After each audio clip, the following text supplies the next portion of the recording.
This was not how it was supposed to be. But nature doesn't read the weather forecast. Honestly, yesterday was a perfect winter wonderland at Coney Lake. Calm, cold, and snowing. The snow was beautiful as it spiraled down lazily. Most of the time I couldn't see the mountains towering around me, but the portraits of the little tree families that I took were wonderful. My winter paradise started to fall apart hours before the weather turned violent. It was about 7 p.m. I went out to take the gratuitous glowing tint picture, then set up my GoPro camera for a time-lapse night video. It was cold, so very cold. I went a few steps, my footprints following me in the deep powder, and set up my shot. Suddenly I didn't feel well. I was having trouble thinking about what settings I should use. My head was throbbing and I began to feel a bit dizzy. I took a couple of shots on autopilot when I felt an overpowering need to evacuate my bowels. That was going to happen, right now. I forgot about setting up the night lapse photo and awkwardly took care of business. I crawled into my sleeping bag, worried. Yes, even I worry sometimes. My head hurt, I was nauseous, and I was so cold. I had every single layer on inside my 0-degree bag. My long wait began. I listened to both the quiet snow falling on the fabric of my tent and to the ruminations plaguing my mind. Outside was so peaceful, but inside I was anything but. What if I was really sick? There were no trails up here. Help was miles of deep powder snow away. This couldn't be altitude sickness, could it? Really wasn't that high. I was cold and sweating. COVID-19? Omicron? Something worse? Before I got home, I figured out why I felt so bad.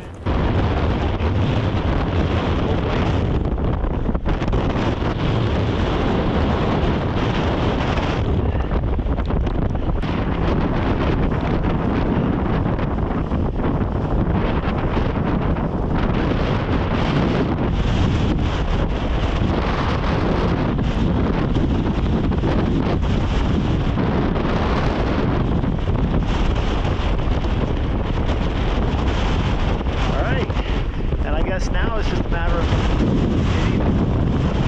getting all of my anchors taken down.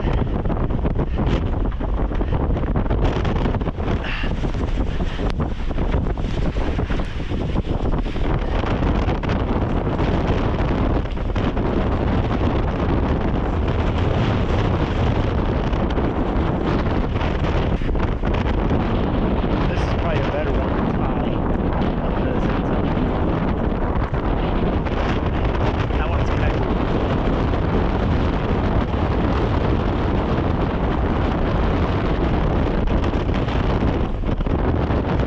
As the night progressed, the sound of falling snow dissipated. Slowly, the moon's glow invaded my tent. Why hadn't I set up my time-lapse video? The footage of the clearing storm would have been incredible. Should I go out and set it up now? Too cold, too tired, too sick. I'll do it tomorrow night. My alarm was set for 3:30. I would need to get up that early if I had a chance of getting a great sunrise shot. It will take 45 minutes or so just to get myself ready, then possibly 2 hours of route finding in the dark to the spot where I wanted to shoot from. It was a shoulder that jutted out from unofficially named Algonquin Peak. The north and east aspect of the shoulder was a difficult buttress, but on the north side, a steep snow slope angled up, gaining access to the top of the shoulder. I had done it once, years ago, in the daylight. It was hard even then. Now I wanted to climb it while feeling horrible, in the dark. It was so calm, and the storm was clearing. That was a recipe for a potentially stunning sunrise photo. I really should go, I thought. I tied these on, most of them, so I wouldn't lose them in the snow, but they're not going to be that easy to take off, I don't think.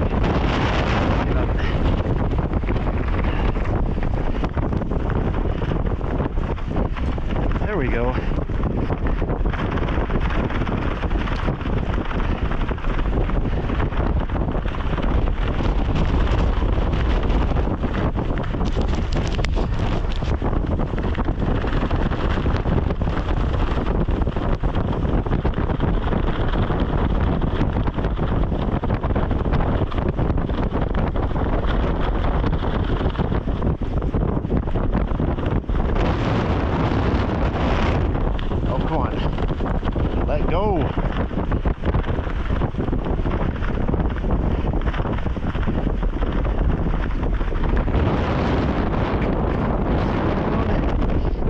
I'm counting that one.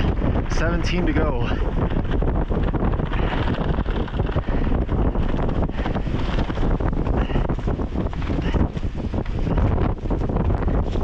I honestly have no idea if you can see any of this. I don't really care. I just want to keep the GoPro running.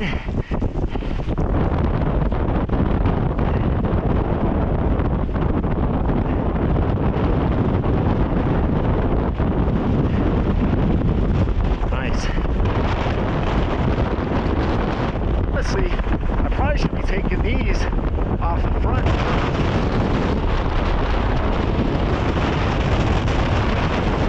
Around 2 a.m., I decided that maybe I was just hungry. I had shed most of my layers earlier in the night and sat up to prepare something. When I brushed the side of my tent, frost showered down on me.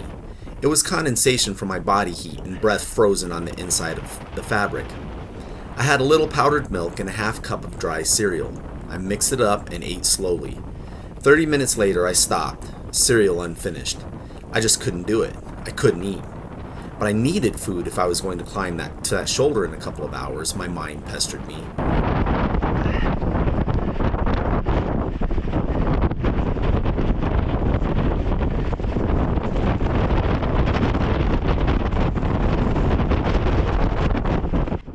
That is when my thoughts went back to my rules for wilderness engagement. These are the 4 goals that I've listed in order of priority, with the first one being non-negotiable. Number 1, be safe. Number 2, have fun. 3, capture some photos. And number 4, document the experience on video.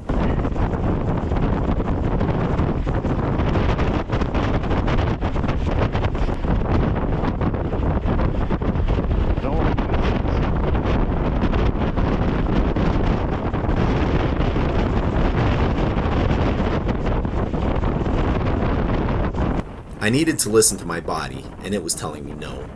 It doesn't matter if the best photo in the world was waiting for me up there on Algonquin, I was not going. In fact, if I wasn't feeling substantially better in the morning, I probably would need to go home.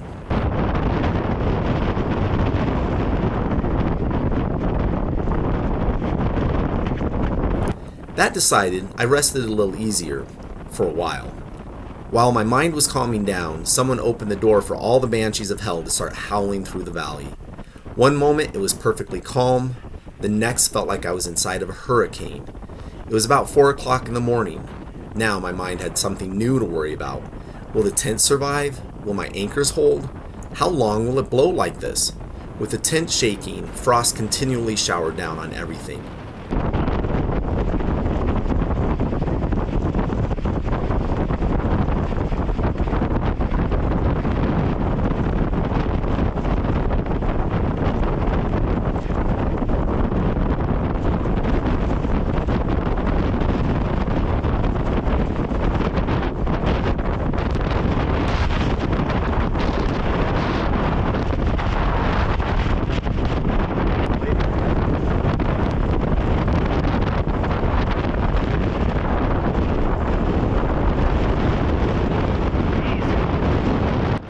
The tent stood fast, the hours passed, but the wind showed no sign of slowing. I hoped that maybe it would stop as suddenly as it had started. However, I knew that that was wishful thinking. Wind was the norm up here. The calm day I had yesterday was the exception.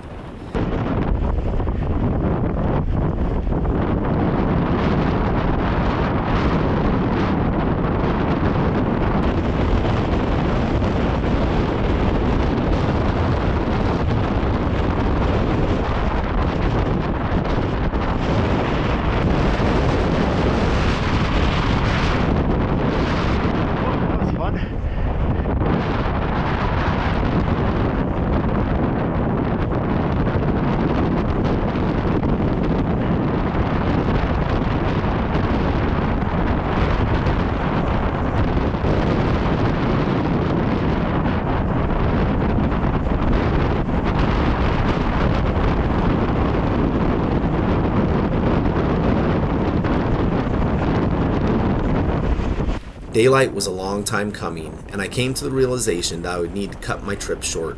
This wind was just too much. But I didn't know how I was going to pack up everything and collapse my tent in the vicious wind. I decided that the worst case scenario was that I would carry everything in stages down to a place less windy and deal with it there.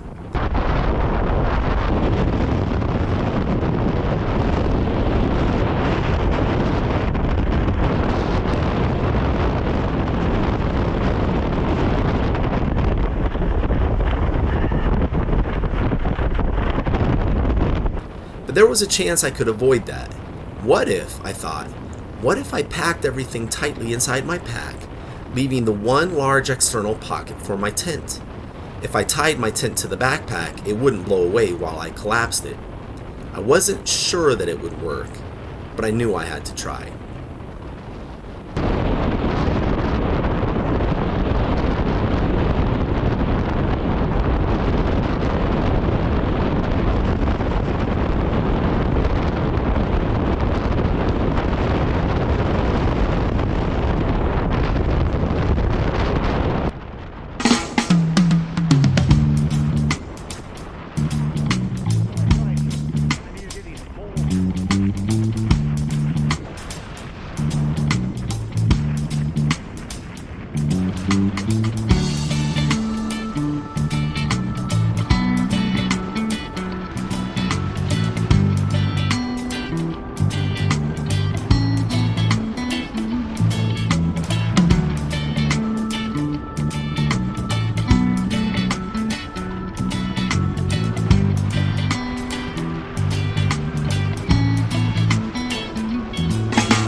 It's easy to lament missed opportunities.